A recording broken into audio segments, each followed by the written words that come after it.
Pues bienvenidos a la primera conferencia que tenemos en la 15ª edición de RoboTrader. Está a cargo de Álvaro López Chacarra, que es científico de datos en el grupo de trading algorítmico del BVA, y nos va a hablar del valor, de estrategias de valor relativo en bonos, en renta fija. Así que cuando quieras, Álvaro. Vale, hola, muy buenas a todos. Bueno, como ha dicho Eduardo, mi nombre es Álvaro López Chacarra, soy Data Scientist en el equipo de QBS, de Quantitative Business Solutions en BVA CIP. Bueno, el motivo de esta conferencia es básicamente hablar del valor relativo, en este caso en bonos, renta fija, pero más específicamente en bonos, ¿vale? Entonces, bueno, para quien no sepa, la idea de esta conferencia, charla, es de alguna forma empezar desde los basics. Evidentemente iré un poco más rápido en estos basics porque entiendo que la gran mayoría de la gente que consuma este contenido pues sabe de lo que trata la renta fija, pero bueno, nunca viene más un pequeño repaso, ¿vale? Bueno, lo primero que tenemos que saber es que cómo funciona el sistema bancario, ¿no? Nosotros al final pues tenemos una estructura de banca central que presta dinero a bancas comerciales, ¿no? Entonces, por así decirlo, verdaderamente los tipos de interés, es decir, el precio del dinero, por así decirlo, lo marca una estructura, pues podemos llamarla política, ¿no? De ahí la palabra política monetaria, que va a, de alguna forma, fijar el precio del dinero en base a lo que ellos consideren, ¿vale? Este suelo del dinero, por así decirlo, marca también la referencia sobre la que los bancos comerciales, pues de alguna forma tratan de arbitrar, ¿no? Al arbitraje entre comillas, ¿no? Ellos cogen a prestado al 2,25 y lo prestan al 3%, ¿vale? Esto es cómo funciona en cuanto a, pues, por así decirlo, pues un sistema de banca retail. Cuando hablamos de banca de inversión, la banca de inversión verdaderamente es la banca, pues las grandes instituciones, ¿no? Entonces tenemos que ser mucho más competitivos pues, en la fijación de tipos de interés y en este caso pues podemos empezar a hablar de que incluso los bancos pueden dejar su dinero en depósito en el Banco Central, ¿vale? En este caso remunerarían su dinero a un tipo que en este caso no es el 2,25, sino que posiblemente sea del 2. Esto es dependiente del mercado, ¿vale? Esto hay un índice overnight, pero bueno, que considero que quizás no sea apropiado hablar de ello actualmente, pero bueno, que sepamos que los bancos pueden dejar su dinero al 2%, por ejemplo, en este caso, ¿vale? Vamos a llamar el 2%, que podría ser otro tipo, pero siempre un tipo menor al que presta el Banco Central, en el que bueno, pues digamos que vamos a competir, ¿no? Cuando nosotros tengamos que vender bonos o tengamos que vender interrate swaps, vamos a tener que competir contra ese tipo. Es decir, de alguna forma, lo que nos está marcando es una referencia y un suelo, ese tipo de interés banca central. Es decir, si los tipos de la banca central, vamos a suponer que están al 2,25 y por hacerlo más fácil, ¿vale? Para no tener que andarnos con rodeos y demás, pues también bonifican al 2,25 cuando los dejas allí, en la banca central. Pues digamos que un bono de un país, como hay un riesgo de default del propio país, pues evidentemente tendrá que tener un tipo mayor. Es decir, si yo meto el dinero a un bono, me tendrán que devolver más dinero que si lo meto en el Banco Central, ¿vale? Esta es un poco la idea de los tipos de interés. Y hablo de esto porque, bueno, verdaderamente, bueno, vamos a primero también dejar un poco clara la jerga del fixed income, ¿vale? Cuando hablamos de tipos de interés, muchas veces me escucharéis hablar de tipo de interés, me voy a referir a partir de ahora sobre todo al bono, ¿vale? O sea, el tipo de interés del bono, es decir, el tipo de interés al que, por así decirlo, un descuento de flujos, que veremos qué es esto del descuento de flujos, hace igual al precio de mercado, en el mercado secundario del bono que se pague, ¿vale? Entonces, yield to maturity, YTM, TIR del bono, tipo de interés del bono, rendimiento yield, son exactamente lo mismo, ¿vale? Pues si me escucháis decir estas mismas palabras, pues que bueno, que sepáis que estoy refiriéndome a lo mismo, veremos después lo que es, no os preocupéis. Y luego face value, pues bueno, es el valor nominal, valor a la par, principal, nocional. En este caso pongo un asterisco nocional porque verdaderamente este nocional en otros activos, en los derivados, pues es otra cosa, ¿vale? Pero bueno, en este caso, eh, pues el nocional coincide con 100 euros. Es decir, de alguna forma, nosotros cuando nos metemos a un bono, pagamos un dinero y se nos va a devolver a final de tenor, a vencimiento, 100 pavetes, ¿vale? Eso es lo que sería el face value, entendido mal y pronto. De todas formas, repito, esto lo voy a ir matizando, o sea, la idea es que os vayáis quedando con ligeras pinceladas que luego poco a poco pues iréis rellenando pues esos vacíos, ¿vale? Entonces, empezamos, ¿no? Por los más basics, por así decirlo. ¿Qué es un bono, no? De alguna forma, un bono es deuda, ¿vale? Es una obligación de pago, ¿no? En este caso, pues vamos a hablar de deuda soberana, ¿vale? De bonos del gobierno. Y básicamente, pues por ejemplo, si el gobierno en cuestión quiere financiar una infraestructura, pues lo que tiene que hacer es pedir prestado, ¿vale? Bueno, pueden recaudar impuestos, pero por regla general piden prestado, ¿no? Y de alguna forma, pues dicen, oye, para pedir prestado tenemos que devolver un algo, ¿no? O sea, quiero decir, esto no... La gente tiene, pues existe la preferencia temporal, ¿no? Hablan los austriacos de ello.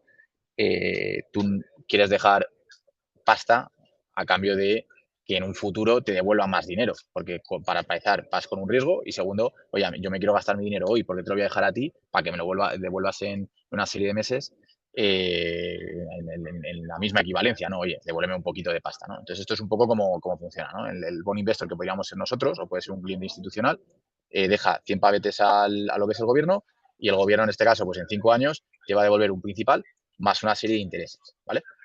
Entonces, una pregunta pues, que hago un poco para repasar que al respecto de lo que venimos hablando en los últimos 3 slides es, oye, ¿quién va a pagar más? ¿El Banco Central Europeo o un bono? Pues evidentemente el bono en cuestión, ¿vale? El bono tiene más riesgo, tiene el riesgo de default del país, como decía antes, entonces tiene que pagar más el bono que verdaderamente el Banco Central. Cuando hablamos de tipos, ¿vale? Porque esto del tipo es, como os podéis imaginar, esto de los intereses. Ahora veremos que esto de los intereses verdaderamente se va a descomponer en una serie de pago de cupones, ¿vale? Durante una serie de tiempo y luego una toma del face value a vencimiento, ¿vale? Entonces, bueno, lo dicho, el Banco Central el default es prácticamente nulo, en Banco Soberano también es prácticamente nulo, evidentemente han habido casos de default, como pudo ser Grecia, pero bueno, en última instancia se suele considerar que es prácticamente nulo. Si comparamos Italia, Grecia contra España, pues os podéis imaginar que creo que en este momento Italia, bueno, creo no, seguro que Italia paga más que España, ¿vale? De hecho, la prima de riesgo se mide contra el tipo de interés que paga el país en cuestión, ¿vale? Y nada, pues Grecia paga más que Italia todavía, ¿vale? Entonces, elementos de un bono. ¿Cómo nos lo vamos a encontrar en Internet o, bueno, cuando sale de un bono, ¿vale? Esta cosa tan fea de aquí, ¿vale? Que es SPGB 39 tal cual, es como nos solemos encontrar nosotros el bono en cuestión. SPGB es el ticket, ¿vale?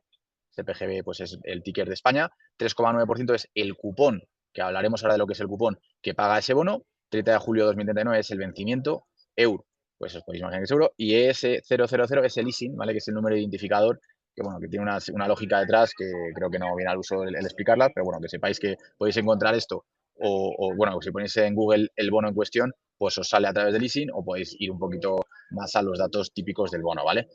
Lo dicho, ticker SPGB, cupón 3,9% fijo, que no cambia. Esto es importante, ¿vale? El cupón no va a cambiar nunca y lo que va a cambiar es la yield, ¿vale? Es decir, de alguna forma vamos a ajustar, vamos a hacer ese descuento de flujos de los cupones que vamos a ir recibiendo, ¿vale? Los vamos a ajustar contra un tipo de interés, que en este caso es el yield to maturity, y si por lo que sea cambian los tipos de la política monetaria, pues vamos a ver cómo los tipos van cambiando, como el precio también en cuestión. Esto lo entenderemos más adelante, no os preocupéis, lo voy a explicar. O sea, entiendo que ahora mismo os estoy hablando un poco en chino, pero bueno, que os quede claro que el cupón es fijo a vencimiento, ¿vale? Es decir, que se paga un 3,9% fijo a vencimiento y que el cupón no es igual a yield, ¿vale? O sea, por eso lo pongo aquí muy en grande, porque la gente luego se hace la picha un lío, mal dicho, pero para que nos entendamos, oye, por ejemplo, ¿no? Oye, quiero invertir en renta fija, estoy viendo un bono que paga un 5%. Y dices, ¿sabes? Joder, la leche paga un 5%, tío, me meto de una, ¿no? Y dices, vale, pero ¿cuánto estás pagando por entrar? Entonces, si están los tipos al 3,4 y te están pagando un cupón del 5, vas a tener que pagar más, porque evidentemente el cupón paga más que el tipo. Entonces, el precio de mercado secundario va a ser más que el face value, en este caso más que 100, ¿vale? Esto lo vuelvo a decir, no espero que lo entendáis al principio, pero bueno, que sepa ya más o menos de qué voy hablando y ahora lo explicaré más en detenimiento con gráficas y demás, ¿vale? Pero en última instancia, cupón es fijo, no cambia hasta vencimiento y bueno, el yield es algo que veremos, que estoy poniendo aquí, por eso tenemos que calcularlo, para explicarlo más adelante, ¿no? El precio también tendremos que calcularlo porque va en base al yield si tenemos yield sabemos el precio, si tenemos el precio sabemos la yield, ¿vale? Principal 100 pavos, siempre en bonos soberanos suele ser 100 pavos. En España, pues los pagos del cupón son anuales, ¿vale? He puesto este ejemplo porque es más fácil España. En Italia, por ejemplo, son semestrales, ¿vale? Entonces, aquí en este caso, por ejemplo, por poner un caso concreto, he puesto este bono 5 años porque he encontrado esta imagen en Google, no os voy a engañar, pero este de aquí serían 15 años, ¿vale? Pero bueno, en un ejemplo de 5 años, digamos que nosotros entregamos el principal, ¿vale? Y a nosotros nos van a pagar un cupón, 1 año, 2 años, 3 años, 4 años, y a vencimiento el cupón más el principal, ¿vale? Vale, una cosa importante que no se suele decir en los libros y no se suele decir pues en vídeos de YouTube, en CFAs, etc. y demás. Un bono se emite en una sindicada, ¿vale? Es decir, lo que es el propio Tesoro español dice, oye, voy a emitir más bono del 10 años benchmark, ¿vale? Que por ejemplo creo que hace unas semanas, no sé si es el abril o el mayo 34, ¿vale? Que es el 10 años benchmark. Un benchmark es como el bono en cuestión, en este caso, que fijaría, por así decirlo, la prima de riesgo a 10 años, ¿vale? Eh, cuando un país emite ese bono, si luego pasa un año, el que era ya os he dicho 34 y creo que es 35, perdonad, o sea, creo que, os lo he dicho mal, ¿vale? 35, creo que es el mayo de 35. Si pasa un año, ese benchmark 10 años ya pasa a ser un 9 años, ya no es, para empezar, no es benchmark, y segundo, es ya un 9 años, ¿vale? ¿Qué quiere decir esto? Que de alguna forma el papel se queda en el mercado y poco a poco lo que era un 10 años pasa a ser un 8, un 7, un 6, un 5, un 4, un 3, siempre con el cupón, que en el momento de emisión, por regla general, suele casar con el yield to maturity, ¿vale? Pero que esto, pues como han cambiado los tipos, pues esto se va quedando un poco más descatalogado con respecto al yield to maturity, ¿vale? Que lo veremos ahora más en corto. Pero que de alguna forma, lo que es un 10 años hoy, dentro de 5 años, puede ser un 5 años y podría ser incluso el benchmark 5 años, ¿vale? Y que hay un mercado secundario donde tú te vas a meter a pagar un precio por engancharte a una especie de estructura, ¿vale? Que tendremos que descontar a una TIR para ver que sea el equivalente al precio, ¿vale? Esto lo he dicho muy tal, pero ahora entenderéis por qué, ¿vale? Bueno, os he puesto el ejemplo de, bueno, podéis entrar en TradingView y ver los diferentes bonos que hay en TradingView, ¿vale? Tenéis, bueno, creo que tenéis, por regla general suelen cotizar 2, 5, 10, 15, 20, 30, son los benchmarks por regla general, pero luego pues os podéis imaginar que hay unos, 3, 4, por debajo de 2 se suelen considerar letras, ¿vale? Esto es importante. Otra cosa, ¿no? Las letras del tesoro es una cosa, que es una letra denominada en lo que es la sindicada, ¿vale? Cuando el tesoro emite nuevo papel, ¿vale? También se me ha olvidado decir que hay otra cosa que se llaman las subastas, ¿vale? Que las subastas lo que se hace es sobre papel ya emitido, es decir, imaginaros el 10 años benchmark que habíamos dicho antes, que era el abril 35, es decir, maturity en abril 35. Pues cuando hayan pasado 5 años, a lo mejor se vuelve el benchmark 5 años, ¿vale? Y el propio Tesoro quiere imprimir más papel. Es decir, si se emitieron 15.000 millones en su momento, a lo mejor ahora le interesa otros 3.000 millones, otros 3 billones de emisión. Eso se llama subasta, ¿vale? Y esto lo que hace es que haya más papel en circulación, haya más outstanding, se llama, ¿vale? Y de alguna forma, pues también va a tener una implicación en el valor relativo que ya veremos y ya hablaremos al final de la charla, ¿vale? Pero bueno, en este caso, un Spain 15 años, en este caso tiene un rendimiento, un yield to maturity, ¿vale? Acordaos de la jerga de 3,437, ¿vale? Precio que paga 105. Pues como antes habíamos hablado, si te metes en un rendimiento de 3,437 y estás pagando más de 100, más de face value, pues el cupón va a pagar más que el yield to maturity, ¿vale? De alguna forma, si tú hicieses el descuento del cupón y lo hicieses al rendimiento de 3,437, pues te va a salir más que el face value, ¿vale? El cupón, no sé si creo que no se ve aquí, pero bueno, es algo que ya os digo yo que es así, ¿vale? Entonces, lo mismo, tengo aquí, pues veis que tengo aquí pequeñas chuletillas, pues se me olvidan hablar de cosas. Pregunta, ¿no? ¿Cuál es el tipo de BCE posiblemente en esta situación? Pues como hemos estado hablando, pues evidentemente menos de 3,4, ¿vale? Entonces, aquí hay una cosa interesante, que es esto del precio y el yield, ¿vale? Que estamos hablando todo el rato del precio y el yield. Cuando el precio sube, la relación del precio y yield es totalmente contrapuesta, ¿vale? Es inversamente proporcional. Es decir, cuando el precio en este caso baja, la yield sube. Cuando el precio sube, la yield baja, ¿vale? ¿Esto por qué es? Porque verdaderamente el yield que te va a pagar siempre va a disminuir cuanto mayor es el precio. ¿Por qué? Porque si tú te metes en algo, como decíamos antes, ¿no? Si tú te metes en algo que te va a dar 100 y una serie de cupones y te metes a 105, pues evidentemente es menos interesante que si lo pudieses comparar a 102. Es decir, te va a dar más yield algo aquí, ¿no? Que algo aquí, ¿vale? Va a ser más interesante, ¿vale? Bueno, de todas formas ahora lo entenderemos a nivel matemático, ¿vale? Primero hablo de un poco de lo que es SVB, que es un caso que yo creo que es, pues bueno, pues muy interesante de analizar y en base a todo lo que llevamos hablando de los yields y de los tipos de interés, ¿vale? Yields de tu maturity, que al final no deja de ser el tipo de interés de un bono, ¿vale? Pero comparando el tipo de interés de un bono contra la BCE, ya habíamos ya supuesto, bueno, ya habíamos comentado que el tipo de interés en este caso, del Banco Central Europeo tiene que ser menor que el de un bono europeo, ¿vale? Bono español. Pues bueno, pues no sé si sabéis qué es Spirit Halloween, es un poco chascarrillo, ¿vale? Pero Spirit Halloween es una empresa americana que lo que hace es básicamente, durante un mes al año, coge locales abandonados y monta ahí unas tiendas de 2 pares de narices para vender todo tipo de productos de Halloween. Su negocio es simplemente durante un mes meterse en un sitio abandonado y vender, ¿no? Entonces, en este caso, pues hicieron el meme, ¿no? De meter Spirit Halloween en Silicon Valley Bank, porque evidentemente, pues bueno, pues colapsó. ¿Por qué colapsó Silicon Valley Bank? Porque los tíos cogían depósitos, es decir, cogían la liquidez de sus clientes, los depósitos de sus clientes, y los metían a bancos a larga duración. ¿Qué pasa cuando los yields, los tipos de interés empiezan a subir? Habíamos dicho, ¿no?, que los tipos de interés podríamos imaginar los tipos de interés del Banco Central Europeo como una especie de línea paralela aquí abajo, ¿vale? ¿Qué pasa cuando los tipos del Banco Central Europeo empiezan a subir? Pues que los tipos, evidentemente, de los bonos, para tratar de competir contra esos tipos de interés, van a subir, ¿vale?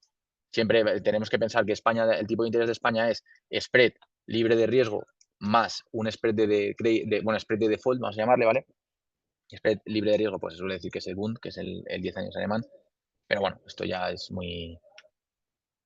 Bueno, no quiero profundizar en ello, ¿no? Pero bueno, de alguna forma lo que vemos es que el tipo de interés sube y cuando sube el tipo de interés, esto baja en picado. O sea, imaginaos aquí una subida de 3,35 a 3,437, cómo ha bajado el precio de 106 a 102. Imaginad que pillasteis el bono a un 1% anual, ¿vale?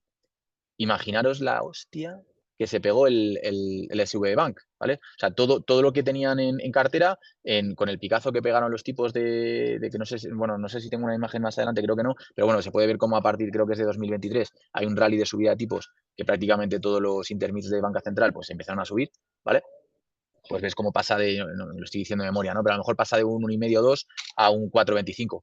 Pues el precio ahí es desorbitado. Ahora veremos la caída exactamente cuantificada, pero es una barbaridad. O sea, evidentemente se quedaron no tenían liquidez, tuvieron que vender a pérdidas y bueno, pues pasó lo que pasó, ¿vale? Bancos arruinados. De hecho, actualmente la mayoría de bancos americanos están arruinados, arruinados. Tienen un problema de deuda muy grande con los bonos del Tesoro americano, con los Treasury, porque verdaderamente han hecho un rally de subidas de tipos y cuando haces un rally de subida de tipos lo que estás es fastidiando a toda esa gente que te compró deuda en el momento que estaban los tipos a cero, ¿vale? Eso es lo que ha pasado, que durante mucho tiempo se han tenido los tipos a cero, se suponía que iban a mantenerse de esta forma. Un bono, un treasury a 10 años, pues a lo mejor te pagaba un 1, un 1,5 un 1,5 de yield to maturity a vencimiento. Te hablamos de que a lo mejor un cupón que te pagaba, o sea, un bono que te pagaba un cupón 3, a lo mejor lo compraste a 120, ¿vale? Y que de la noche a la mañana ese 120 se ha transformado en 90, en 80, o sea, o incluso menos, ¿vale? O sea, hablamos de una pérdida de dinero muy, muy grande y que no puedes aguantar a maturity porque te falta la liquidez, tienes que hacer, bueno, la gente se entera de estas cosas, ¿no? Y dicen, oye, en este caso Silicon Valley Bank, pues era como el banco de las startups. Y evidentemente, pues en el momento que empezaron a haber problemas, subidas de tipos, lo primero que se cargan luego las subidas de tipos son las startups y todas las empresas que van apalancadas en deuda. Y nada, y en este caso, pues empezaron a sacar la pasta de ahí de SVB, no había liquidez, empezaron a tener que vender bonos a pérdidas, bueno, eso fue un desastre, ¿vale? Entonces, al final quebraron y esto de Speed Halloween, no os podéis imaginar que mentiras un vende, ¿vale? O sea, no llegaron a hacerlo en Silicon Valley Bank. Bueno, hablando de lo que decía antes del precio, del yield to maturity y demás, pues bueno, esta es la forma cuantitativa de verlo, la expresión matemática de verlo, ¿vale? Verdaderamente no es complicado, ¿vale? Hay gente bueno, que se asusta un poco la matemática, verdaderamente aquí hay un precio, este es el precio de mercado secundario, es decir, por así decirlo, este precio, ¿vale? Y si nosotros tenemos el cupón que habíamos dicho que era fijo y tenemos el face value que sabíamos que era 100, cuando nosotros multiplicamos, bueno, ponemos aquí todos los valores, ¿vale? Que aquí hay un ejemplo por ejemplo, ahora iremos paso a paso, por ejemplo, ¿no? Pero cuando ponemos aquí todos los cupones, ponemos aquí el face value y el precio que se está cotizando, haciendo, en este caso, un Newton-Raphson, que es una manera o bueno, poniendo valorecitos aquí, o bueno, con diferentes algoritmos de convergencia, pues puedes saber cuál es el yield to maturity que ajusta esto de la derecha igual al precio en mercado secundario, ¿vale? Entonces, bueno, lo de Newton-Raphson, perdonad, es simplemente meter valores aquí, o sea, de una forma un poco más óptima, optimizada a nivel algorítmico, bueno, pues digamos que encontrar la R que satisface pues que esto sea igual a esto, ¿vale? Entonces, P precio del bono en mercado, ¿vale? Es una especie de NPV o VAN, ¿vale? Para quien entienda algo más de finanzas. NPV Net Present Value, VAN valor actualizado neto, ¿vale? La R, de hecho, si lo vemos de esa forma, pues la R sería la TIR, ¿no? De ese VAN. Luego, C, pago del cupón, que el cupón no deja de ser C por el face value, ¿vale? Antes habíamos hablado del nominal, ¿vale? Este flujo de cupón es C realmente por el nominal, pero como habíamos dicho que el nominal coincide con el face value en bonos, pues simplemente C por face value, ¿vale? El face value es 100, o sea, C por 100. En bonos españoles y en italianos, ¿vale? Luego, dependiendo de la divisa, pues es diferente. Valor nominal o valor facial del bono, face value. Tasa de descuento que habíamos hablado, que esto es lo mismo que el yield to maturity, ¿vale? YTM, que yield, que tasa de interés, que TIR, lo que sea, ¿vale? Periodo en tiempo en años, pues bueno, a vencimiento cuánto queda, número total de años hasta vencimiento, ¿vale? Bueno, este es el número de cupones. Vale. Entonces, datos del ejemplo, ¿no? Aquí tenemos un 100, que siempre va a ser 100, tasa de cupón 5, multiplicamos por 100, pues vamos a quedarnos en 5, ¿no? 100 por 0,05, que es el tipo del cupón. Pero, o sea, vamos a recibir 5, vamos a poner euros cada año, ¿vale? Plazo en este caso a 3 y el último año pues recibimos lo que sería el cupón más el face value, ¿vale? Simplemente pues, por un lado tendríamos los cupones y por otro lado tendríamos el descuento de principal, ¿vale? En última instancia, ¿qué suma todos estos valorcitos sumados? Pues justo el precio de mercado. Es decir, el precio de mercado es el descuento de flujos de lo que esperamos recibir a una TIR, ¿vale? Entonces, si tenemos el precio, en este caso, si hubiéramos enganchado, bueno, en este caso hemos dicho que la tasa de descuento es 6%, ¿vale? O sea, esto nos lo venía informado en el ejercicio, porque, por ejemplo, en México se cotiza a tasa de interés. O sea, no entienden de precios, se entienden de tasas de intereses, ¿vale? Entonces, pues básicamente tú ves la tasa de interés que hay y como te tiene que interesar verlo en precio, bueno, o no te puede interesar, pero hay gente que le gusta más verlo en precio, pues lo pasa a precio o a NPV, ¿vale? O a Net Present Value, ¿vale? Y en este caso, pues bueno, haciendo ese descuento de flujos, pues pasaríamos a 97. Oye, que resulta que no tenemos la tasa de descuento, lo que tenemos es el precio, pues enganchamos aquí el precio, dejamos la R bueno, de manera incógnita, ¿no? Y simplemente, pues, despejaríamos. Bueno, o sea, hacemos el Newton-Raphson, convergencia, lo que queráis. Si queréis despejar también, pues podéis despejar, pero bueno, ya vimos, estamos en el 2025 y esto lo hace hasta ChatGPT más rápido que nosotros despejando, ¿no? Bueno, ¿qué ocurre en la yield to maturity si baja el precio de un bono? ¿Vale? Lo venimos comentando, es lo más importante que hay. Lo único que ahora lo vamos a ver a nivel ya más cuantitativo, ¿vale? O sea, ahora lo que voy a empezar es a jugar con esos ingredientes de lo que es el descuento de flujos, ¿vale? Voy a jugar con el yield to maturity, voy a jugar con el precio y sobre todo voy a jugar con el plazo de tiempo eh, de este bono, ¿vale? Si por ejemplo estamos en un bono de un plazo a 3 años, pues vamos a ver que esto no es una recta, ¿vale? Si fuese una recta, encajaría perfectamente por las linitas, pero aquí vemos que hay una pequeña convexidad, ¿vale? Es decir, la derivada no es constante, ¿vale? De hecho, la derivada va de más a menos. Cuando hay un cambio de los tipos desde pequeños valores a valores un poco más grandes, si os fijáis, el cambio de precio es mayor por el efecto de la convexidad. Aquí no se ve tanto porque es un bono a 3 años, pero ¿qué pasa si aumentamos el plazo de 3 años? Pues empezamos a identificar esa convexidad, ¿vale? Por aquí os podéis imaginar que van a venir los tiros de muchos temas de valor relativo, ¿vale? ¿Qué implica más convexidad? Pues mayor varianza de precio, mayor volatilidad. Luego, pues bueno, los eruditos y la gente así que quiere complicar esta, entre comillas, ciencia no financiera, pues habla ya de duraciones, de DV1s, de duraciones de modificadas, de la modified duration, de Macaulay duration, etc, etc, que, bueno, que no es más que una manera de explicar la convexidad que tiene un bono a grandes tenos, ¿vale? O sea, de hecho, el DV1 no es más que el cambio bueno, el DV1 como tal es la derivada del precio con respecto a un cambio infinitesimal en la yield, ¿vale? Y básicamente te dice, oye, ¿cuánto varía el precio si yo cambio, si meto un puntito aquí? ¿Cuál es la derivada en este punto, por así decirlo, de esta función, ¿no? De este descuento de flujos. Al final la derivada, pues bueno, pues es digamos que la derivada al final va cambiando en toda la parte de la función, ¿vale? O sea, la derivada en sí de esta función convexa, pues es otra función que va variando, ¿vale? Entonces, por no irnos mucho del tema y no entrar más en matemáticas cuantitativas, bueno, básicamente, si nosotros vemos este cambio, imaginaros que estamos volviendo a la situación, al escenario de SVB Bank, o SV Bank, creo que sí, verdaderamente. Si compramos al 1% y de repente los tipos suben al 5%, que es lo que pasa en América, estamos hablando de un 70 de palme, ¿vale? En un bono a 20 años. Imaginad la pasta que perdieron, ¿vale? Simplemente por haber confiado en el sistema y poder y comprar bonos en ese momento, cogían los depósitos de los, de los clientes eh, y, bueno, básicamente al 0%, ¿no? Porque no tenían que remunerarlos, estaban los tipos al cero y ganaban un 1% durante 10 años, que es lo que te pagaba el bono, el Treasury americano a 10 años. Entonces, claro, el negocio es perfecto. El banquero que dijo, esto es la hostia, tal. Luego podéis ver quién era el comité también de los banqueros que llevaron este tema de investment, ¿no? De rates. Luego, bueno, si queréis investigar, no voy a hablar de ello, pero bueno, os podéis imaginar que había mucha política de lo políticamente correcto y evidentemente pues estas cosas pasan y pasan con el dinero de la gente también, que es un problema, ¿vale? Entonces, a efectos prácticos, yo recibo un depósito al 0%, lo meto a 10 años al 1% y evidentemente cuando esto sube, tira y me descojona y me deja sin pasta, ¿vale? Porque evidentemente ese bono en el que yo compré al 1%, pues cuando están los tipos altos, si pagaba un cupón del 1%, pues el precio en mercado se tiene que ir para abajo pero vamos, ¿vale? Por lo que hablábamos antes de la relación entre el cupón y el yield. Vale, ¿qué pasa si en este caso, bueno, perdóname, ¿qué pasa si reducimos el cupón?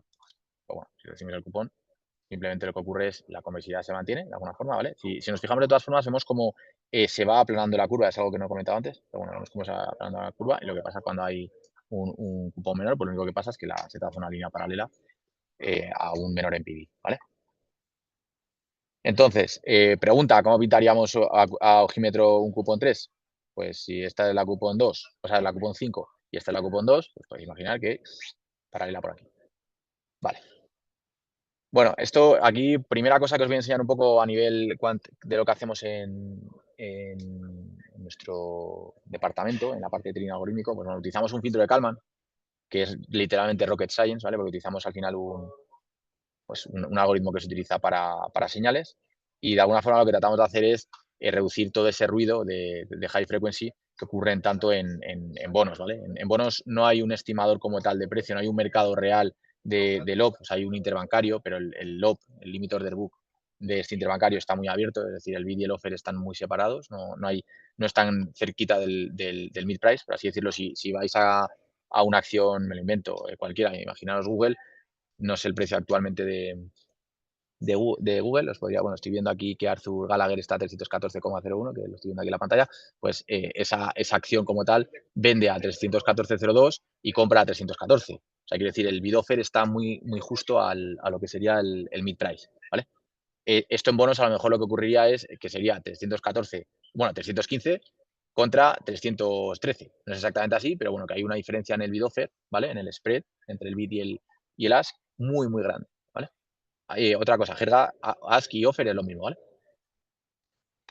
Entonces, continuamos. Entonces, en este caso lo que tenemos es el precio CBT como va oscilando y nosotros como hemos tratado de alguna forma pues sintetizar o dar una estimación de precio que sería nuestra puntito azul, o sea, nuestra curvita azul, ¿vale? Que es el filtro de Kalman, y luego un error de estimación, ¿vale? Porque esto al final es un algoritmo bayesiano, ¿vale? En el sentido de que nosotros no sabemos cuál es verdaderamente de manera determinista el precio de algo. Lo que tenemos es una buena estimación.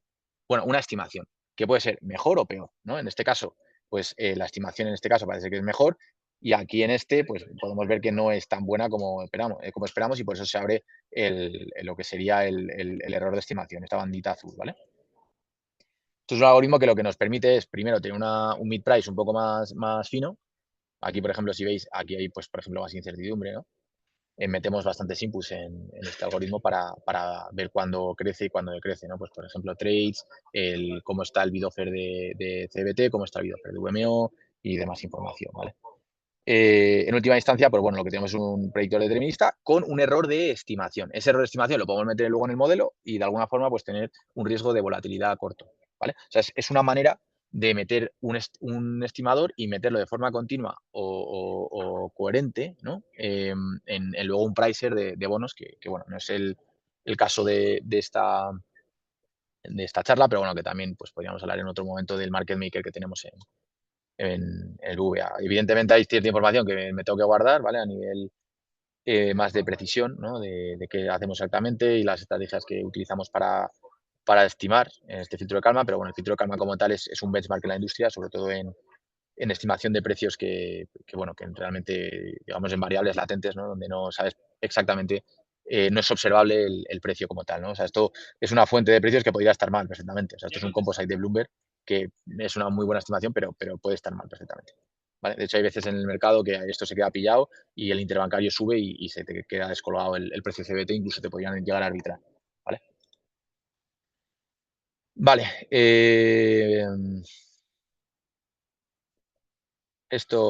Vale, bueno, esto es verdaderamente, bueno, esto es un bono 1,85, bueno, que paga cupón 1,85, ¿vale? Y tal como están los tipos, pues bueno, pues esto es su curva, ¿no? Es un bono corto, entiendo, ¿no? Por un 25, ¿vale? O sea, de hecho, por la convexidad que tiene la función del precio del bono con respecto a la yield, pues podemos ver que cuanto menos convexo es, como habíamos visto antes, pues más corto es, ¿vale? Y bueno, y esto es un poquito su modificación en precio cuando suben o bajan los tipos de interés del propio bono, que van evidentemente muy causalizados, ¿vale? Que no correlacionados, causalizados por los tipos de interés de Banco Central. Volvemos a repetir, os vuelvo a recordar, esto es súper importante, ¿vale? De hecho, si os tenéis que quedar con algo de estas reuniones, oye, a menor precio, mayor yield, ¿vale? Y aquí, pues bueno, volviendo a lo de SV Bank, pues un pequeño meme, ¿vale? Que, pues, lo que comentaba antes, o sea, que la gente que verdaderamente gestionó esto, pues lo hizo de una manera que bueno, se pensaba que está inventando la rueda y la rueda lleva inventada mucho tiempo y más en el sector financiero, ¿vale? Entonces, bueno, vamos a empezar ahora ya con la parte un poco más picajosa, más potente, porque entiendo que para lo que habéis venido a esta charla, ¿vale? Que son las curvas de rendimiento o lo que son conocidas como yield curve de manera un poco más pues, profesional o en inglés, ¿vale? Entonces, ¿qué es una yield curve? ¿No? Una curva de bonos, como antes estábamos viendo los bonos por separado, pero verdaderamente un país tiene infinidad de bonos, ¿vale? En este caso, por ejemplo, creo que, bueno, estos datos me los he inventado, ¿vale? O sea, no es la curva de bonos de ningún país. Me los he inventado porque actualmente tenemos una curva inversa, ¿vale? De bonos, de rendimientos, y no quiero jugar con ello porque me parece bastante más complejo la explicación de lo que tenemos hoy, ¿vale? Pero bueno, por regla general, cuando no hay curva inversa de tipos, que de alguna forma es una especie de estimador de recesiones, o bueno, eso dicen los pseudoexpertos, pues digamos por regla general la curva de tipos suele ser algo así, ¿vale? Sobre todo, pues bueno, en la parte de corto, pues a lo mejor está más pegada y esto demás, ¿vale? Esto, importante, no está yendo a cero, ¿vale? O sea que por eso tiene esta pinta un poco raruna. Vale, entonces dentro de esta curva de tipos, si os fijáis, hay una serie de bonos que, por ejemplo, que pues, están muy cerca, ¿vale? Por ejemplo, este que podemos saber que a lo mejor es un 18, este es un 19, y el 20 de repente parece que paga menos yield, ¿vale? Que pague menos yield, como hemos dicho muchas veces ya en esta charla, implica que el precio está más caro. Y no tiene sentido. O sea, cuanto más largo sea el bono, más yield nos tiene que pagar por preferencia temporal y por riesgo. Es más arriesgado mantener una inversión de deuda durante 50 años que una de 30, ¿no? O sea, estamos todos de acuerdo.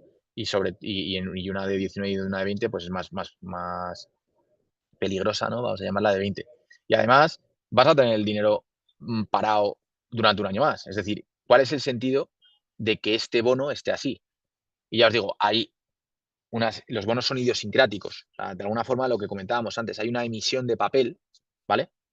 Y este papel puede estar en manos de un real money, ¿vale? De un asset manager, de un asset manager, bueno, asset management, perdón, de una M, puede estar en manos bueno, de gestoras, ¿no? Y entonces, ¿qué pasa? Que eso implica que hay menos circulación de ese papel. Si hay menos circulación de ese papel, pues evidentemente hay un efecto del mercado. ¿Por qué? Porque se sabe que hay gente pillada, a lo mejor hay gente con posiciones en corto que tiene que comprar, ¿vale? Con una posición de repo. El repo es el coste de financiación, ¿vale? De mantener una posición, pues con un repo que a lo mejor te está destrozando tu cartera. Entonces, pues, joder, tienes la necesidad de comprar.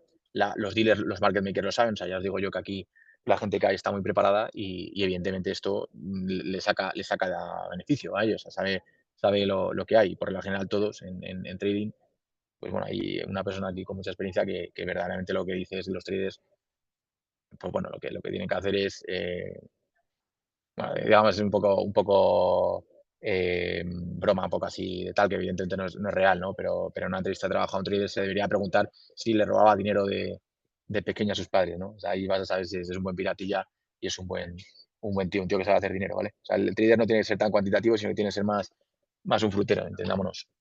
Yo que sepa dónde está el precio de las cosas, ¿vale? Entonces, en este caso, pues bueno, pues tenemos un bono que parecería ser que está caro, ¿vale? Está caro. Cuando está bajo en yield es que está caro, ¿vale? Cuando está arriba es que está barato. ¿Por qué? Porque aquí paga menos de lo que debería de pagar. O eso al menos es lo que parece, a bote pronto, a ojímetro, ¿vale? Luego tenemos aquí por otro lado un bono que parece que está, pues, barato, ¿vale? Porque lo comparamos contra el bono vecino de izquierda y el bono de vecino de derecha y parece que está un poco barato. Y aquí, pues podemos ver también que el bono, en este momento del día, ¿vale? Porque esto es importante, esto es una foto de una curva de bonos en un día, pero esto todos los días cambia, ¿vale? Como todos los precios de los activos cambian, pues todos los días esto está cambiando, ¿vale? Esta curvita está viva, por así decirlo, ¿vale? Bueno, de hecho no es todos los días, es todos los segundos, ¿vale? Bueno, todos los segundos pues es bastante fija, ¿no? Es bastante estática, pero bueno, cada una serie de horas, si hay un dato, por ejemplo, dato de inflación, pega un petardazo el Bund para arriba o para abajo y esto sigue también, como están muy correladas las curvas con el Bund, pues tira o no tira, ¿vale? Y hay algunas zonas que tiran más, por ejemplo, a lo mejor la zona de 20 años puede tirar más que la del 10, ¿no? Por ejemplo, eso sería un poco riesgo dependiente, pero bueno, esto ya hablaremos más de ello. Vale, pues, ¿qué es lo que hace, por ejemplo, un trader a la hora de, si no utiliza métodos cuantitativos? Pues directamente lo que hace es, se fija, lo que estábamos viendo a ojímetro, ¿no? Se fija en este bono que está un poco por encima de la curva y dice, vale, el vecino de la izquierda y el vecino de la derecha están de esta forma. Vale, pero la realidad, y aquí es donde entramos ya un poco los quants, es que no hay que comparar esto contra el vecino de la izquierda y el vecino de la derecha. Es que a lo mejor, esto, por ejemplo, a lo mejor no hay que comparar este contra el vecino de la izquierda y el vecino de la derecha. A lo mejor lo que hay que hacer es trazar una curvita y vamos a comparar contra la curva en total, porque toda la curva en sí está relacionada. De alguna forma te está midiendo cuál es el riesgo temporal y te está midiendo también cuál es el riesgo del país, ¿vale? Entonces tiene sentido verdaderamente tratar de pues hablar del mismo animal, por así decirlo, ¿vale? Entonces, esto es algo que a priori a los quants hacemos, ¿vale? Que es pues un fitting, ¿vale? Entonces, ahora, ¿cuál es el fitting? ¿Cuál es el mejor fitting que podemos hacer, no?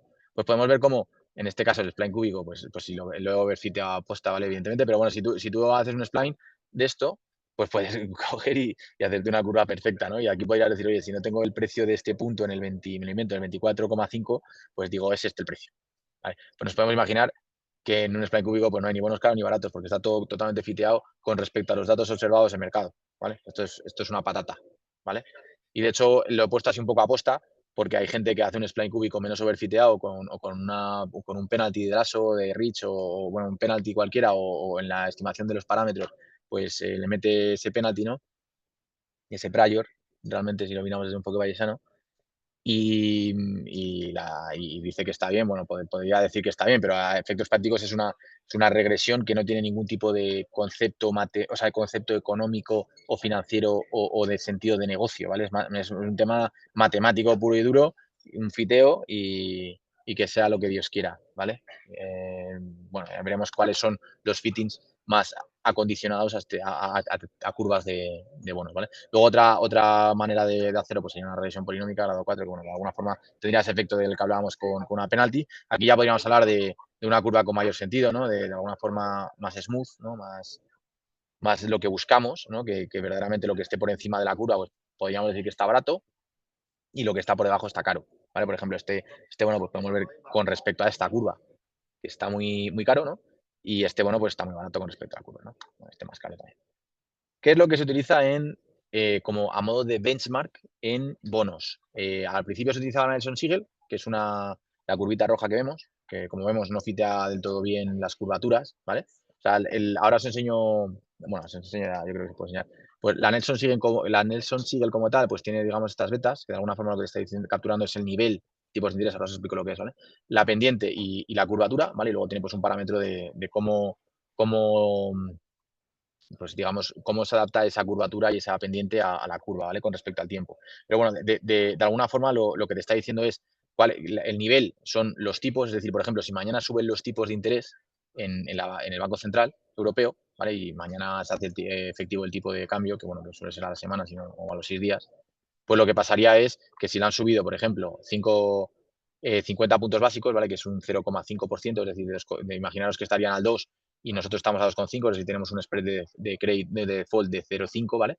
Pues si lo subiesen a 2,5 los tipos de interés, pues nosotros pegaríamos un salto inmediato aquí y la curva haría una paralela, ¿no? Pues esa distancia paralela, por así decirlo, es lo que llamaríamos tipo.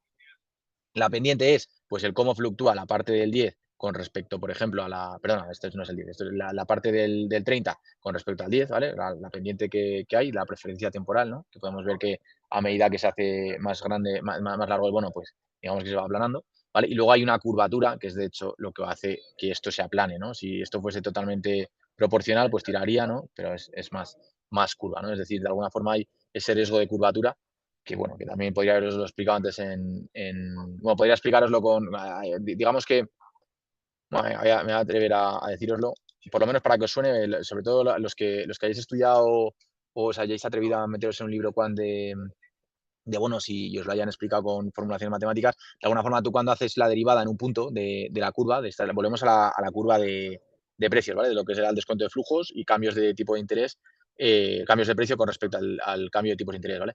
Verdaderamente, si tú estos cambios los podrías hacer a partir de Taylor, ¿vale? De aproximaciones de series de Taylor. Entonces, si tú te quedases con la primera componente, con la primera derivada, perdóname, tú tendrías la duración modificada y tendrías una muy buena aproximación de lo que va a ser el cambio a un cambio de tasas de rendimiento, ¿vale? Con la primera derivada. Con la segunda engancharías la curvatura, ¿vale? ¿Esto qué quiere decir? Que si yo hago la primera derivada de aquí a aquí, que esto es más o menos lineal, bueno, vamos a ponerlo aquí, que va a ser más... Bueno, sí, vamos a ponerlo aquí. Si yo digo que el DV1, es decir, el cambio del 3 al 3,1% es 10, ¿vale? Aquí me va a funcionar relativamente bien, pero si hago ese cambio de 10 aquí y aquí, como aquí ya empezamos a tener curvatura, pues digamos que esa primera derivada, que la llamamos duración modificada, ¿vale? Pues de hecho, a muchos habréis entendido hablar de la duración modificada, pues esto ya no te lo captura del todo bien. Entonces aquí tendrías que meter una convexidad, que esa convexidad sería la segunda derivada en esa serie de Taylor, ¿vale? Por ahí van un poco los tiros también al final en la curva de bonos, ¿vale? Pero que quiero decir que al final hay una convexidad, ¿vale? Convexidad de alguna forma se entendía como, pues bueno, si yo trazo un punto de aquí a aquí, la recta siempre me va a quedar por encima de la curva, ¿vale? Bueno, el tema de Jensen Inequality, que es un poco lo que comentamos aquí también para valor relativo, es pues que los cambios de tipo del 1 al 3 tienen una modificación de precio mucho mayor que los cambios del 12 al 15, ¿vale? Que aquí, de hecho, pues podemos ver que no hay un cambio mayor. Y luego hay bastantes estrategias de opciones con respecto a futuros, ¿vale? De futuros en bonos, se hace solo una cesta de 4 bonos y se entrega el cheapest to deliver, que es el más barato para entregar de esos 4. Entonces, pues de alguna forma, si se prevé que va a haber una bajada, una subida de tipos, pues se suele coger el más convexo, porque de alguna forma si baja, pues estamos bien defendidos, y si sube, pues ganamos bien de precio, ¿vale? O sea, hay muchas estrategias de valor relativo y de opciones, entre comillas, a futuros, porque no es una opción como tal, pero al final tú cuando compras un bono, pues puede ser el cheapest to deliver o puede estar verse afectado por la política monetaria, pues y ahí puedes sacar pasta también, ¿vale?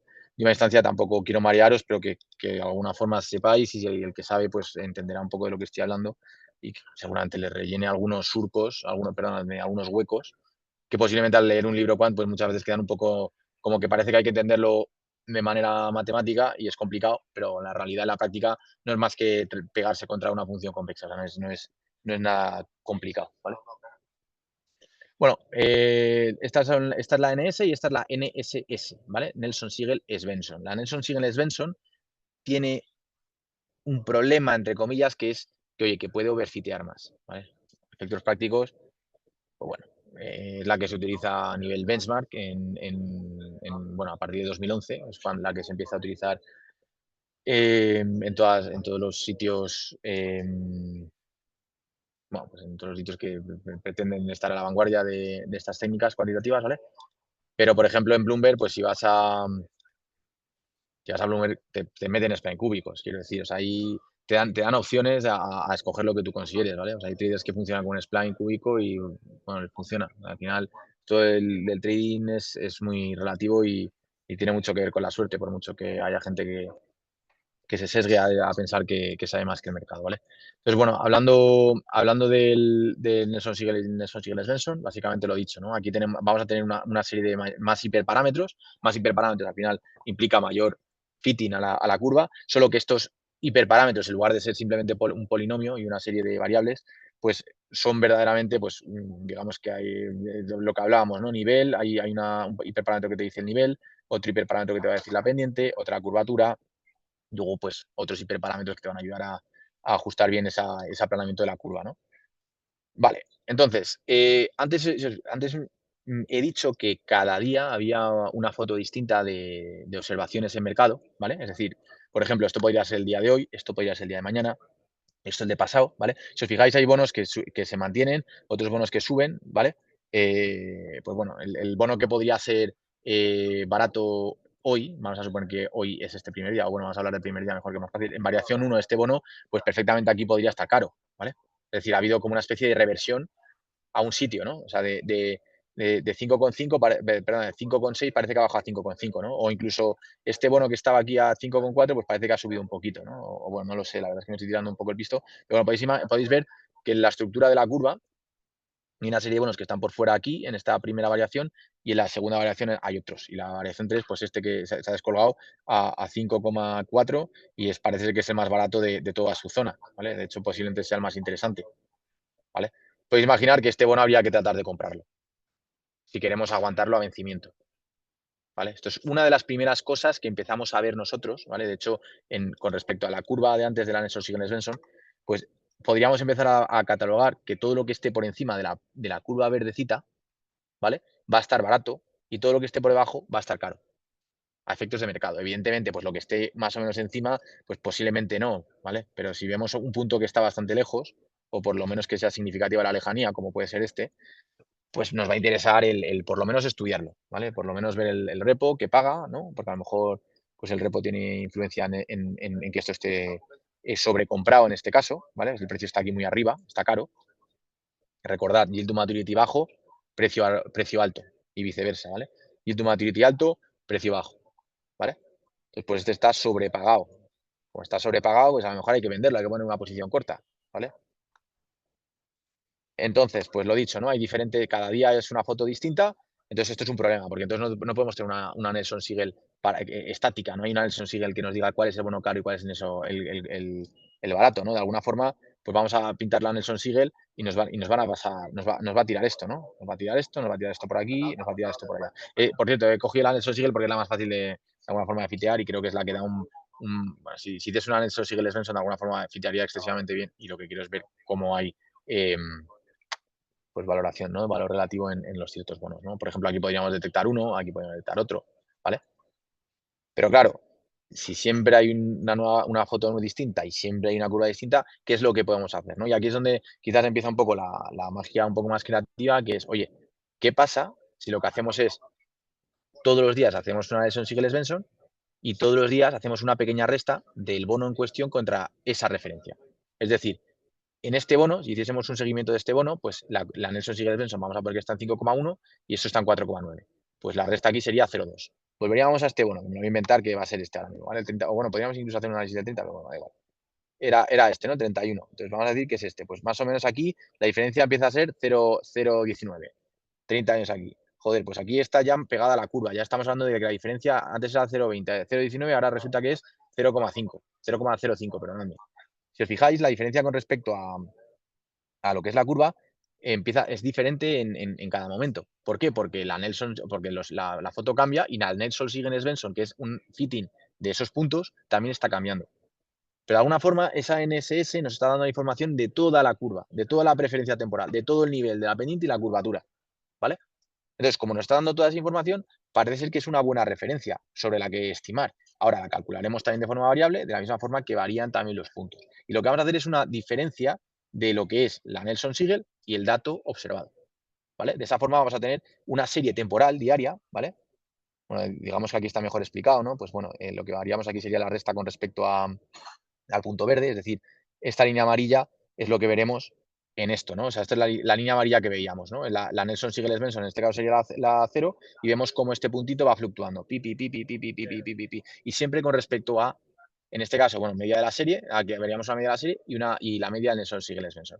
Nosotros esperamos que si la Nelson Sigel Svensson está bien calibrada y que verdaderamente el precio el precio del bono es justo, ¿vale? Como podría pasar en una curva de swaps, ¿vale? Pues de alguna forma este precio tendría que tender a la Nelson Sigel Svensson, es decir, va a haber una reversión a la media de la Nelson Siegel Svensson. Pero lo que podemos ver es que verdaderamente, aunque sí que es cierto que hay una revisión a la media en ciertos puntos, a la Nelson Siegel, verdaderamente este bono tiene una especie de estructura, de media estructural, que puede implicar, bueno, puede implicar muchas cosas, ¿vale? O sea, nosotros cuando hacemos un modelo siempre estamos tratando de explicar la realidad. La realidad es que la realidad es la que es y puedes estar sesgando tu explicación y tus assumptions pueden ser equivocados. Una assumption puede ser, o sea, perdón, una assumption puede ser que este bono tiene una estructura, en este caso, siempre estar como por encima de la Nelson Siegel Svensson. Eso implica de una estructura, bueno, en este caso es el bono a 10 años, ¿vale? Que antes os hablaba del 30, ¿vale? O sea, lo que hemos cogido es el 10 años de aquí y lo hemos ido ploteando, ¿vale? 10 años, como veis, pues está, en este caso aquí está encima y aquí vuelve a estar encima, ¿vale? Y aquí ha revertido y aquí ha vuelto a revertir, ¿vale? Entonces, en este caso, pues vemos un poco, esta sería la curvita, ¿no? La Nelson Siegel y aquí un poco su media estructural. Que podríamos decir que estructuralmente siempre está barato este bono. Parece ser que siempre está barato. Otra posibilidad, que la Nelson Siegel Svensson no está capturando bien el tenor de los 10 años, ¿vale? Nosotros verdaderamente aquí, independientemente de una cosa o de la otra, lo que vamos a calcular es una reversión a su media, aunque sea en este caso estructural. Podríamos hacerlo contra la Nelson Siegel Svensson, podríamos decir que realmente no existe una media estructural, sino que la media es la Nelson Siegel Svensson, o podemos hacerlo contra lo que es su media estructural, que sería la manera un poco más conservadora de, bueno, no, conservadora tampoco, porque se podría considerar que suponer que tiene una media estructural quizás no sea ni conservador, ¿no? Pero bueno, parece ser que es lo más inteligente, ¿no? Salvo que a lo mejor este pico haya llevado mucho la media hacia arriba o este pico haya llevado la media mucho hacia abajo y que a lo mejor la media incluso esté más por arriba.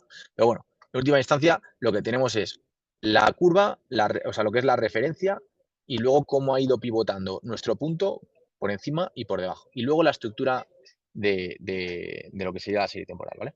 Si sacamos más puntos, creo que aquí son 150 puntos, ¿vale? En este caso eran 30, ¿no? 30, 150 puntos, vemos más, de forma más precisa, cómo esto efectivamente pues parece que tiene una estructura y va revirtiendo a la media. Es decir, que de alguna forma que si nosotros compramos aquí, lo más probable es que esto baje. Y aquí a lo mejor esto es un buen sitio para comprar. A lo mejor este es el mejor sitio para comprar, ¿vale? Entonces, por ejemplo, aquí, ¿qué es lo que hacen los traders, no? Aquí lo que hacen es un Z-score, ¿vale?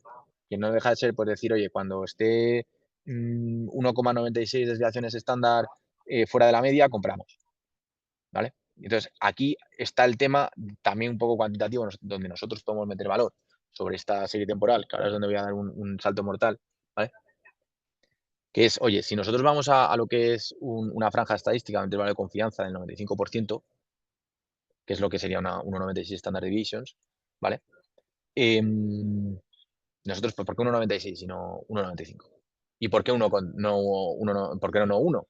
¿O por qué no 2,11? O sea, esto es un punto, o sea, por así decirlo, lo que estamos metiendo es una especie de regla heurística, ¿vale? De determinismo, que no tiene sentido ninguno. O sea, ¿por qué 1,95 no y 1,96 sí? O 1,97 sí. ¿Por qué? O sea, no tiene sentido. Entonces ahí es donde entramos nosotros los quants, por así decirlo, para hacer modelos continuos.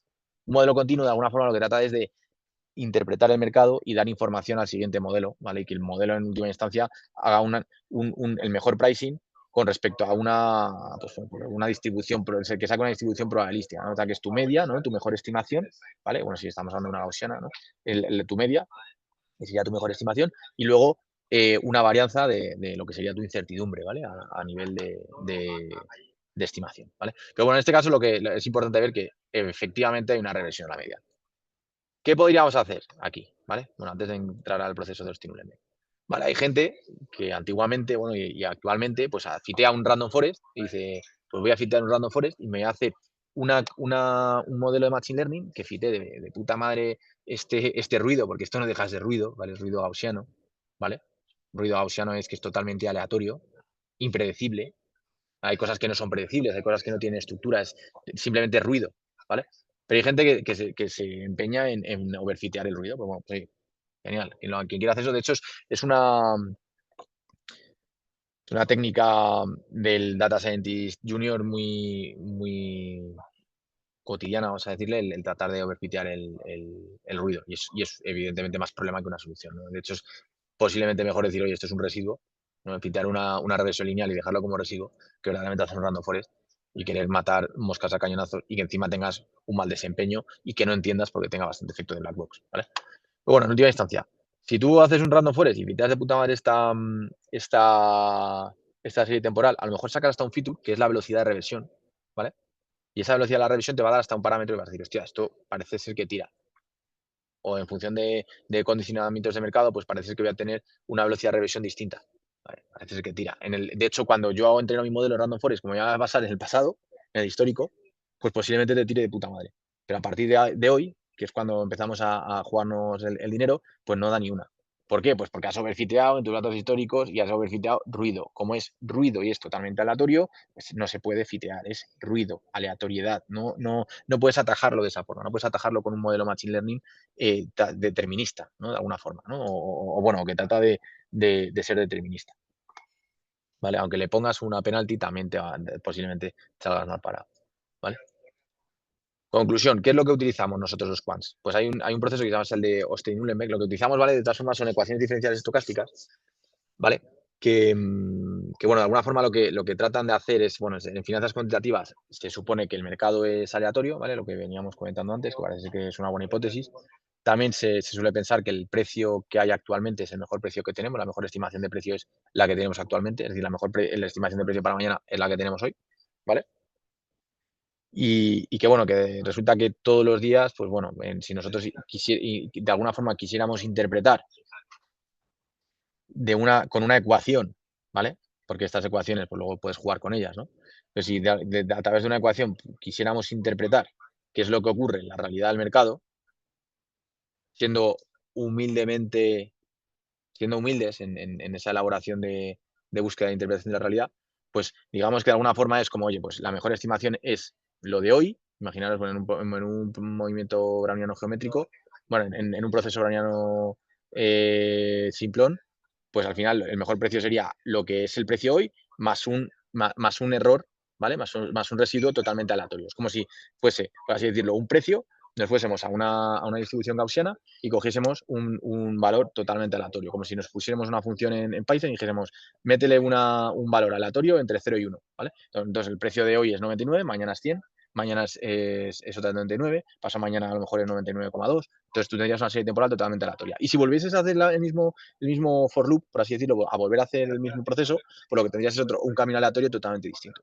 En última instancia, cuando tú haces todos estos caminos aleatorios, al final llegas a unas conclusiones de una distribución gaussiana, ¿vale? Porque vas a tener caminitos para arriba y caminitos hacia abajo y vas a tener una mejor estimación, que en este caso va a ser tu propio precio, en este caso en un movimiento browniano simplón, y vas a tener una serie de varianza que va a tener mucho que ver con pues bueno, como hayas, decirlo, hiperparametrizado la volatilidad. En el caso de un Austin-Uhlenbeck, lo que vamos a hacer es algo parecido, ¿vale?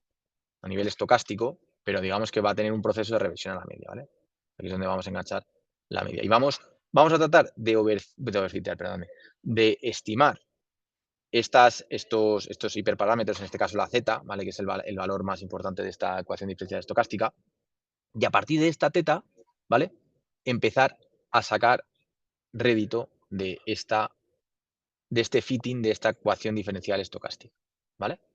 Entonces, en última instancia, pues cogemos estos datos y, por así decirlo, fiteamos esta ecuación diferencial estocástica, ¿vale? Y de alguna forma, pues lo que nos queda es una ecuación diferencial que, como habíamos dicho antes, pues plantea no sé si se ve la pantalla, pero BBVA está muy, bueno, muy comprometido con nuestro bienestar. Nos dice que cerremos a las 7. Entonces, básicamente, pues bueno, lo que vamos a tratar de hacer es fitear esta ecuación estocástica, que de alguna forma sí que captura esa aleatoriedad del mercado y nos da una serie pues bueno, de posibilidades de varianza y de reversiones a la media, ¿vale? De alguna forma lo que tratamos en última instancia es de, a través de una ecuación diferencial estocástica, dibujar algo que sea muy parecido a esto. Que podría no ser esto exactamente, de hecho no va a ser esto exactamente, esto es overfitting, es que mates esto a cañonazos, ¿no? Que haga exactamente esto y que a partir de aquí haga exactamente, posiblemente lo de aquí o haga algo muy parecido, ¿no? Nosotros lo que vamos a hacer es un camino aleatorio que sea parecido, ¿vale? Parecido no es igual, es parecido. De alguna forma vamos a tener una estructura de ruido. ¿Vale? En lugar de tener una interpolación arbitraria, vamos a tener un ruido estructurado, ¿vale? Ese es el concepto que a mí me parece bastante bonito, ¿vale? Entonces, bueno, en este caso, pues a partir de la teta, pues podemos coger el half-life, ¿vale? Que de alguna forma, pues si el trader antes lo que hacía es poner aquí una serie de bandas de Z-scores de 1,96, ¿vale? Y se metía solo cuando sobrepasaba la 96, nosotros lo que vamos a tener no es solo la capacidad de meternos ahí, sino que vamos a tener una teta de que de alguna forma a través del Half-Life nos va a dar el tiempo en el que tardamos en llegar a la mitad de recorrido a la media, ¿vale? Es decir, vamos a tener como una especie de unidad de tiempo de alguna forma que hemos conseguido sacar de ese proceso de ruido estructurado, que nos va a dar un valor muy bueno o una muy buena estimación de cómo se comporta el ruido en esta serie, ¿vale? Porque al final modelar el ruido, pues es muy complejo, por no decir imposible. La única forma que tenemos es, pues en este caso sabemos que revierte a la media, porque esto es real, o sea, estamos viendo cómo revierte a la media, ¿vale? Pero no, pero esto bueno, de sacar pues estos hiperparámetros, pues evidentemente es una buena estimación, pero no es evidentemente una estimación determinista, ¿vale? De hecho, cuando nos metemos en ecuaciones diferenciales estocásticas, que de alguna forma es pues jugar con variables aleatorias, es decir, cosas que tienen valores distintos de forma aleatoria, es decir, que no hay un comportamiento, son fractales, es decir, que si tú haces un zoom siempre no hay continuidad, pues, pues bueno, pues de alguna forma, pues digamos que podemos tener una buena estimación, ¿no? Entonces, bueno, total, ¿qué es lo que pasaría con unos Tinulembe con diferentes zetas, ¿vale? Pues podemos ver cómo a una Z muy pequeña, lo que pasa es que tarda más tiempo en revertir a la media, ¿vale? De hecho, aquí se tira pues 30 días sin revertir a la media aproximadamente. Aquí se tira también una serie de días. Cuando la Z es, en este caso, que es la anterior serie temporal, es 0,7223, ¿vale? Podemos ver bueno, pues que va revertiendo de vez en cuando, a veces se queda un poco pillado.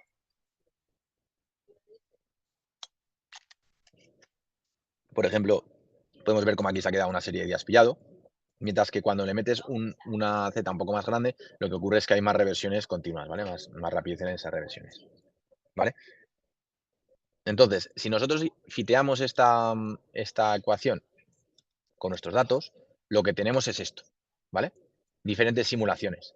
Es decir, se ha tirado, cada vez que ha habido un proceso de esto, se ha tirado una moneda y se ha hecho una cosa u otra. Pipi, pipi, pipi, pipi. Volvemos a hacer otra vez. Volvemos a tirar una moneda y se hace una cosa. Pipi, pipi, pipi. Es totalmente aleatorio. Pero de alguna forma sí que nos da una estructura y podemos ver que la reversión a la media es muy parecida, ¿vale? Porque al final tiene la misma Z. Y que de alguna forma, pues bueno, la máxima varianza por debajo, pues podemos estar hablando de menos 0,05 y la máxima por arriba, pues de 0,20, pero bueno, que en 0,15 también se mantiene relativamente estable, ¿vale? Esto es lo que nos da la información de un proceso de ruido estructurado, ¿vale? Esto, pues bueno, pues es hecho 50.000, pues bueno, pues más o menos te queda claro el dibujito o la distribución de lo que va a ser, ¿no? Pues a lo mejor tu mejor estimación es la media, ¿no? Por así decirlo, ¿no?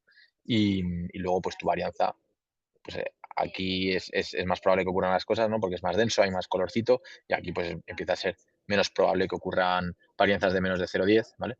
Y las de 0,15, las de 0,20 pues parecen también bastante improbables, ¿vale? De alguna forma acotas tu distribución, tienes una buena estimación y una varianza de tu distribución. Entonces, con esa capacidad determinista, o sea, con ese parámetro de primero de decaiment, ¿no? de cuál es el tiempo que revierte a la media, que en este caso, bueno, no os lo he dicho, pero cuando tú le metes el logaritmo de Perino de 2 partido de z, aproximadamente te queda 1, ¿vale? Pues lo que está diciendo es que en un día, aproximadamente, hay una reversión a la mitad de la media, ¿vale? Que parece que de alguna forma, perdonad, parece que de alguna forma es lo que ocurre, ¿no? Parece ser que en un día va a revertir a la mitad de la media, ¿no? Hay veces que no ocurre, por supuesto, pero bueno, en un día parece ser que va a revertir por lo menos a la mitad. Entonces, muchas veces te lo vas a acertar. Hay veces que no aciertas, como puede ser, por ejemplo, en esta serie, donde hay 1, 2, 3, 4, 5, ha tardado 5 días, 6 en revertir a la media, pero bueno, revertir a la mitad de la media tarda, perdóname, 5, ¿vale? Porque acordaros que Half-Life es la mitad de la media, no es al azul, sino a la distancia entre el puntito y lo azul, ¿vale? Y por ejemplo, pues bueno, la gran mayoría podemos estar relativamente seguros de que va a haber, de que por lo menos va a haber una reversión a la mitad de la media, ¿vale? En un día. Entonces, con ese parámetro, que de alguna forma el saber o el creer saber que en un día va a haber una reversión por lo menos a la mitad de la media, podemos hacer muchas cosas, ¿vale? Por ejemplo, una de ellas es, pues, jugarte, por ejemplo, si tú tienes que meterte sí o sí en una posición que está en este punto, que está muy alta, ¿vale? Está muy barato este bono, pues sabiendo que en un día va a revertir a la mitad de la media, pues te metes de cabeza. Te metes de cabeza. Un tío que se hubiera metido aquí en 1,96 también se hubiera metido, está claro. Bueno, vamos a meternos en una que esté un poco más cercana. Imaginaros que tenéis que tenéis que meteros sí o sí hoy porque tenéis, pues yo que sé, tenéis que vender tenéis que vender un bono y os encontráis con 2 series temporales y en la serie temporal que parece que más os favorece, pues estáis en un punto pues que no termina de ser pues muy claro que si va a revertir o no va a revertir. Vamos a poner este puntito que estoy aquí marcando. Pero hombre, sabiendo que la Z es de 1, pues te metes. Si la Z es de 5, como puede ser en este caso, pues a lo mejor estás aquí arriba y no te atreves a meterte, porque esto a lo mejor revierte, vete tú a saber cuándo, ¿sabes? Perdón, 0,05. O sea, esto no ha revertido, o sea, esto se ha mantenido. Imaginaos que estáis aquí tenéis una margin, vuestro stop loss estaba por aquí y lo habéis quitado y todavía estáis aquí. Pues, joder, a ver cuándo vuelve esto, cuando comprasteis, vamos a ponerle que comprasteis aquí. Comprasteis aquí, imaginaros, ¿no? Comprasteis aquí, en este puntito azul. De repente, pum, pum, para abajo, o sea, para arriba. Estáis puteados que te cagas. ¿Vale? Porque, o sea, comprar aquí en yield me refiero, ¿vale? Acordaros que estamos comprando en yield, entonces esto implica que cuando el yield sube, el precio baja, ¿vale? Entonces, como esto de alguna forma te está diciendo, oye, ten cuidado, no te metes, porque te puedes quedar ahí pillado durante mucho tiempo, ¿vale? Te puedes quedar en esta posi pillado, de hecho, no vuelve a este valor hasta aquí aproximadamente, ¿vale? En cambio, con una Z un poco más bajita, te puedes meter, tienes más seguridad de que eso va a revertir la media, ¿vale?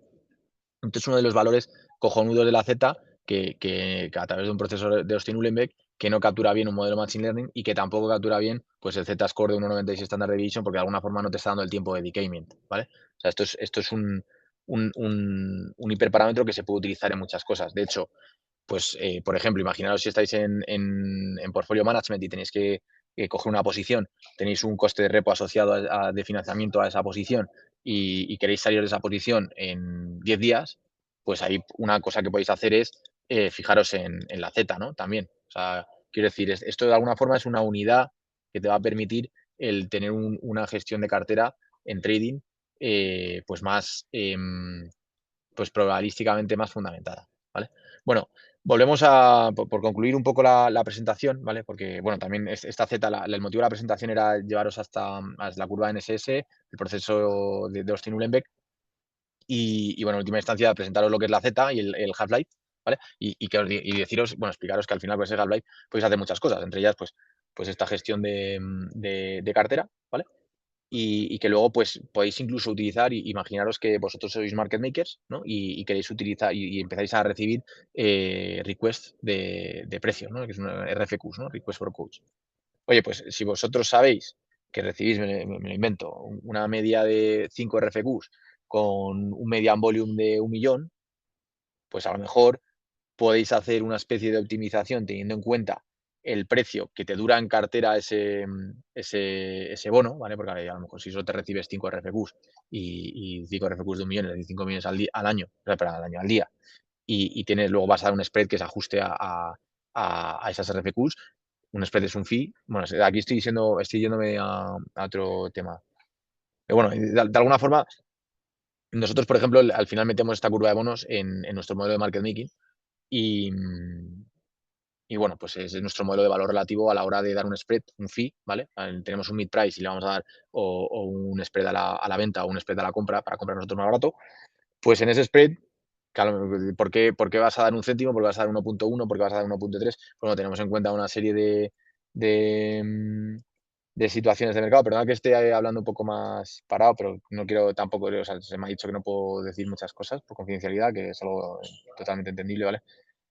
Pero bueno, de alguna forma vamos a decirle que tú puedes utilizar la velocidad que tienes tú de mean reverting de tu inventario, es decir, si tienes una posi larga, de cuándo vas a liquidarla y luego tu mean reverting de relative value, ¿vale? Y de esa manera, pues ajustar el precio del spread, ¿vale? Es una manera, también otra manera de jugar con este Z, ¿vale? Y que de alguna forma es relativamente comprensible a partir de esta presentación, o sea que espero que os haya servido para algo. Por otro lado, creo que tiene muchísimo valor en el sector. No la hablan de, o sea, creo que hay algún bono, algún libro de Bloomberg que habla de esto, ¿vale? De hecho, en Fixed Income Relative Value Analysis de Bloomberg podréis ver esto, también lo relacionan con otras técnicas de PCA y demás que a mí me parecen interesantes, ¿vale? pero bueno, que no hay mucha bibliografía de esto. Creo que ese libro vale como 100 pavetes. Os podéis, os podéis imaginar que estos secretos valen su peso en oro y de alguna forma entenderlo luego de esta forma, entre comillas, comprensible es complicado, ¿no? Porque la gente se empieza a hacer sus historias con sus ecuaciones diferenciales estocásticas, se pone a hacer demostraciones que prácticamente no entienden ellos y que las han copiado de otras personas o que, bueno, que entienden muy bien ellos después de haberse pegado, haber hecho brazo durante 5 o 10 años, pero que luego a efectos prácticos de trading, pues hombre, no hace falta tener 5 o 10 años de investigación para verdaderamente pegarse con los mercados, ¿vale? Lo que hablábamos antes. Más un tema de ser un frutero más que de ser un científico, ¿vale? Y os lo digo yo que soy data scientist, no sé si es mi formación, pero bueno, soy ingeniero de camiones, canales y puertos, tengo un máster en Big Data y bueno, pues llevo una serie de tiempo en los mercados financieros y estudiando todos los días, leyendo papers y libros sobre matemáticas financieras y finanzas cuantitativas. Y os puedo decir bueno, que está muy bien, evidentemente, tener un entendimiento bueno matemático del mercado, ¿vale? Tener una conversión matemática del mercado, pero que no es ni mucho menos la fórmula hacia el éxito de un pie en el positivo, ¿vale? Hay otras cosas que están mayormente ponderadas en ese camino. Y bueno, por concluir, pues bueno, os he pintado aquí esta curva y estos datos observados en el día y la pregunta es vosotros qué haríais, ¿vale? Si queréis parar aquí el vídeo, si estáis viendo en YouTube, creo que esto se va a subir a YouTube, pues básicamente, pues bueno, pues está bastante claro, ¿no? Según lo que hemos hablado. Este bono está caro, estos bonos están altos. Quizás meterse en bonos que no están del todo claros si están altos, o sea, si están caros o baratos, pues no sea lo más eficiente. Entonces, si hay que escoger uno, pues posiblemente el que escogeríamos sería este bono, ¿no? ¿Y cuál sería el precio que le pondríamos para ponernos una posi corta? Bueno, si queréis la posi corta se ve peor, ¿vale? Entonces vamos a coger un bono de estos de arriba, ¿vale? Que está, que está barato, ¿vale? Es decir, que su yield tiene que bajar. Si su yield baja, el precio significa que va a subir, es decir, comprar aquí está bien. ¿Cuál sería el precio que estaríais dispuestos a pagar por él? Pues vuestro mínimo precio. Pues de alguna forma diríais, vale, pues si el yield de esto, vamos a ponerle que es 5,25, ¿vale? Y el 125,25, y este es el yield de 5,30, ¿vale? Lo que iríamos es a nuestra curvita del principio, ¿vale? 5,25 y 5,30, pues oye, si a, vamos a decir que es más fácil verlo así, ¿no? Estaba a 5 y el bono estaba a 6 sobre la NSS, ¿vale? Pues vuestro precio mínimo pues sería 80, ¿no? De compra sería 80. Podríais comprarlo a 80 perfectamente.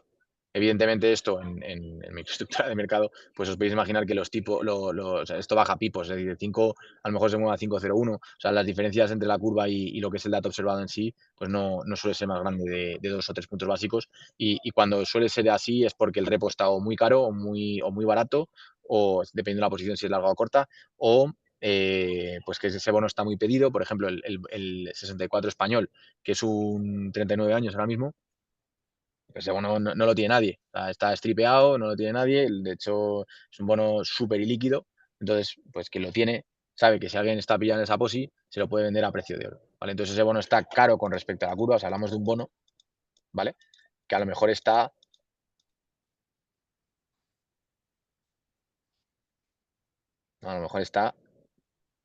aquí, pum.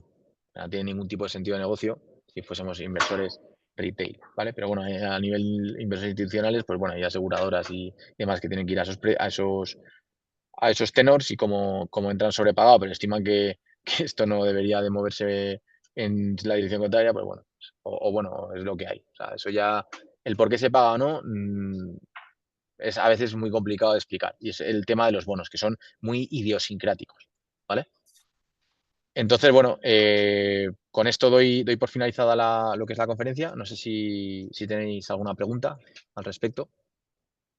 Y efectivamente podemos hacer un turno de preguntas. Si alguien quiere, puede ponerla en el chat o abrir el micrófono directamente y preguntar. Muy bien, la charla me ha gustado cómo Me alegro de ello. hacéis el modelo de los bonos. A ver. Sí, aquí te aplauden. No lo veo, pero bueno, que muchísimas gracias Sí, a quien me haya sí, aplaudido. No, si varios, me varios. habéis aguantado la chapa, ya os aplaudo ya a vosotros, macho. ¿Alguna pregunta tenéis?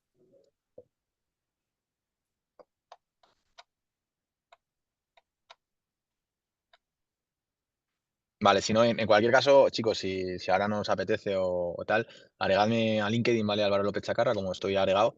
Pues escribidme, preguntadme lo que queráis. Oye, si alguno tiene interés en adentrarse en el mundo de las finanzas cuantitativas o tiene, yo qué sé, pues yo que sé, quiere comprar un bono y me quiere pedir consejo o lo que sea, yo encantado de ayudar, ¿vale? Creo que esto es una rueda, a mí evidentemente me han ayudado también y me han prestado atención, yo estaré encantado de prestarosla. Si os la presto, pues os toca prestarse la siguiente, ¿vale? Que esto sea una rueda y que no pare de rodar, Muy bien.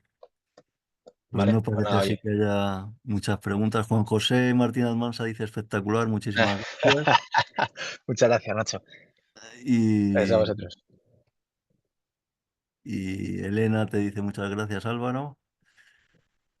Es muy Pues buena mira que charla, dice Iker, muchas gracias. Así que parece que ha gustado. Pues nada, genial. muy bien. Muchas Espero gracias. que sigáis ayudando a la gente y veros en la próxima edición de RoboTrader, por lo menos. Ya Encantado, Eduardo, ya contactaré, lo sabes. contactaré con Javier para Perfecto. el próximo año. Muy bien, pues muchas Genial. gracias y voy a dejar de grabar. A ver, detener grabación.